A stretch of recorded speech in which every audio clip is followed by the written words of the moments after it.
કાપોદ્રા પ્રેમ પ્રકરણમાં ગુમ થયેલા શાકભાજી વિક્રેતાની હત્યા કરાયેલી લાશ મળતા ચકચાર થવા પામી હતી।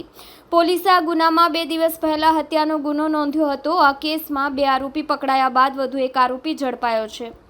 શહેરના કાપોદ્રા બરોડા પ્રેસ્ટીજ પાસે આવેલા બજરંગનગરમાં રહેતા અને શાકભાજીનો ધંધો કરતા પ્રમોદ ચૌધરીની 8મી એપ્રિલે ગુમ થયા બાદ તેની લાશ ઓલપાડની કારેલી ગામની નહેરમાંથી મળી આવી હતી।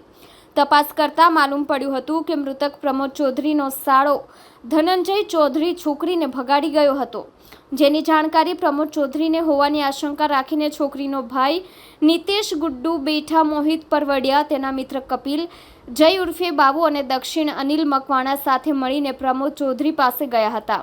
નીતેશે તેની બહેન અંગે પૂછપરછ કરી મારતા પ્રમોદ ચૌધરી બેભાન થઈ ગયો હતો, જેથી નીતેશ સહિતના આરોપીઓ મળસ્કે 4:30 વાગે તેને ગાડીમાં લઈ જઈને પીપોદ્રા પાસેની કેનાલમાં ફેંકી વતન ભાગી ગયા હતા। સમગ્ર ઘટના સામે આવતા 5 આરોપી પૈકી પોલીસે નીતેશ ગુરુ બેઠા અને દીક્ષિત અનિલ મકવાણાની ધરપકડ કરી હતી। અન્ય આરોપીઓને પકડવા શહેર ક્રાઇમ બ્રાન્ચ પણ કામે લાગી હતી। ક્રાઇમ બ્રાન્ચે બાતમી મળતા અન્ય એક આરોપી મોહિત ઉર્ફે ભાણો ગેરેજને દબોચી લીધો હતો।